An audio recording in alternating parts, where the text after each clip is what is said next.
বাহির হস আমার দিলটা চুরমার হয়ে যায়। আব্বা শিখায়া দিছেন, আমার দিলটা ব্যথায় ভাঙ্গা পড়ে। তুই কেন বাহির হলি ঘর থেকে? অতাসাব্বাকাত, আমি রাস্তা দেখতে থাকি, শুধু দেখতে থাকি না, তুই আসার আগেই আমি দরজায় পিঠ লাগায় দাঁড়ায় থাকি। আলী, তুই যখন টোকা দেস তো টোকা দরজায় পড়ে না, আমার পিঠে পড়ে, এক টোকায় খুলা দেই। আলী বলে, এই জন্যই তো আজ পর্যন্ত কোনোদিন 2 টোকা দিতে হইল না, 1 টোকাই তুমি খুলা দাও। বলে, আলী আমি তো রাস্তার দিকে তাকাইতে তাকাইতে কখন যে দরজায় পিঠ লাগায় দেই, আর তোর টোকা এসে আমার পিঠে লাগে, আমি সাথে সাথে খুলা দিই। আব্বা এটাই শিখেছে আমাকে। দিস ইজ লাইফ, এটার নামই লাইফ। আপনি আমাকে লাইফের সংজ্ঞা বুঝাইতে হবে না।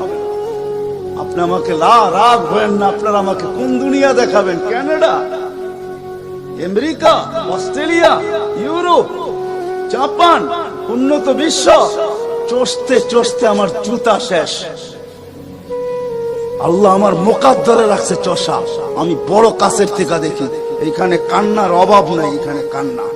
আমি জানি লাইফ কাকে বলে। লাইফ ওইটার নাম যেটা মুহাম্মদুর রাসূলুল্লাহর আদর্শমূলক লাইফ। লাইফ এই জন্য পায়ে হাত রাখি। এই রাত্রে আল্লাহ প্রথম আকাশে সবার কাছে পায়ে হাত রাখবো। আমি বেশি বলবো না, ডেলি একটা সুন্নত শিখেন। ডেলি কয়টা? একটা সুন্নত। চাই সেটা খাওয়ার হোক, চাই সেটা শোয়ার হোক, চাই সেটা চলার হোক, চাই সেটা বলার হোক, চাই সেটা ঘুমানোর হোক, চাই সেটা বাথরুমে যাওয়ার হোক, চাই সেটা মসজিদে ঢুকার হোক, চাই সেটা কারোর সাথে কথা বলার হোক, চাই লেনদেনে হোক, একটা সুন্নত শিখেন। হায় মুহাম্মদুর রাসূলুল্লাহ বড় চোখের পানি ছড়ায় গেছে। আমাদেরকে জান্নাতে নিয়ে যাওয়ার জন্য আসছেন, নাইলে আসছেন না। দুজাহানের বাদশা কেন আসবে? জমিনে কেন পাও রাখবে? যার রহমতের ভিতরে, যার অস্তিত্বের ভিতরে সমগ্র জগতের অস্তিত্ব লুকানো ছিল। শুধু শুধু আল্লাহ আদম আলাইহিস সালামকে বলেন না, লাউলাহু লামা খালাকতুকা ইয়া আদম, উনি না হইলে তোমার অস্তিত্ব হতো না। লম্বা কাহিনী আমি শর্টে বলতেছি, তোমার অস্তিত্ব হতো না। যার নামটা নিজের নামের সাথে মিলায় রাখছে, এটাই বলে দিচ্ছেন। যুকিরতা ইদা যুকিরতা, যুকিরতু যুকিরতা ইদা যুকিরতা, যুকিরতু ও যুকিরতা মাই। আমার নাম যখন উচ্চারণ হবে বন্ধু, তোমার নাম উচ্চারণ হবেই।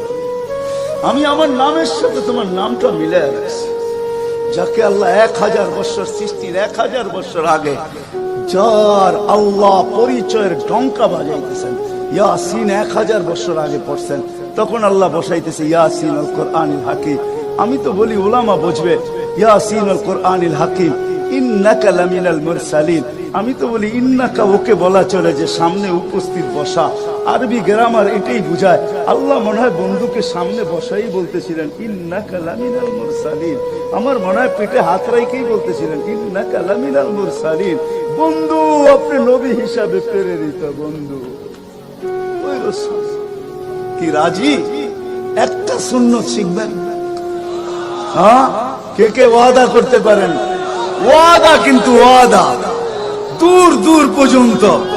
যদি নবীর মোহাব্বত থাকে আপনার ভিতরে, একটা সুন্নত ডেলি শিখবেন। ওটাকে নিজে জীবনে অভ্যস্ত হন। নবীর যুবকদের পায়ে হাত রেখা বলে শিখো, নবীর ক্যারিয়ার শিখো, নবীর শান শিখো। ফেসবুকে উল্টা পাল্টা জিনিস দেখো না, উল্টা পাল্টা প্রচার করো না, নবীর শান প্রচার করো। নবীর শান শিখো। আমাদের কোন নবী, কোন নবী আল্লাহ দিয়েছেন, তার শান শিখো, তার শান প্রচার করো, তার ক্যারিয়ার প্রচার করো। নবীর খাওয়া কেমন ছিল? হায় হায়, শুধু শুধু আল্লাহ বলেন না ইন কুনতুম তুহিব্বুনাল্লাহ ফাত্তাবিউনি ইউহিব্বুকুমুল্লাহ। শুধু আল্লাহ ভালোবাসবে না, তোমাকে চুমা দিবে না, তোমাকে বুকে জড়াবে না, তোমাকে আল্লাহ নৈকট্য দিবে না, বন্ধুত্ব দিবে না। ওয়াগফির লাকুম যুনুবাকুম। আল্লাহ ওয়াদা করতেছে গুনাহ মাফ করলেও মাফ, না করলে তো নাই, করলে মাফ মাফ মাফ মাফ মাফ। কেন? ওয়াদায় সিগনেচার করে, ডিডে সিগনেচার করে ফেলছি, আমার বন্ধুকে আমি লজ্জিত করব না। হায় হায় হায়, কিয়ামতের দিন যার আমলনামা সামনে ঝুঁকবে না, আল্লাহ রসুল দাঁড়ায় আল্লাহর দিকে দেখবে আর বলবে আমা কুনতা লা ইউখজিকা ফি উম্মতিক, আপনি কি বলেন না যে আপনি আমাকে উম্মতের ব্যাপারে লজ্জিত করবেন না? পাল্লা তো সামনে ঝুঁকে না, কি করব? তো আল্লাহ বলবে বন্ধু রহমতি, রহমত দিয়ে ঝুঁকায় দিব। তো আল্লাহ রহমত দিয়ে পাল্লা ঝুঁকায় দিবে, আল্লাহর রসুলকে আল্লাহ হাসায় দিবে। ফায়াবতাসিম, আল্লাহর রসুল হাসা উঠবে, বাহ ঝুঁকা গেছে। হাউজে কাউসার নিজের হাতে পান করাবে। করবো তো ইনশাআল্লাহ। আল্লাহ আমাদের সবাইকে আমল করার তৌফিক দান করেন। ওমা আলাইনা ইল্লাল বালা।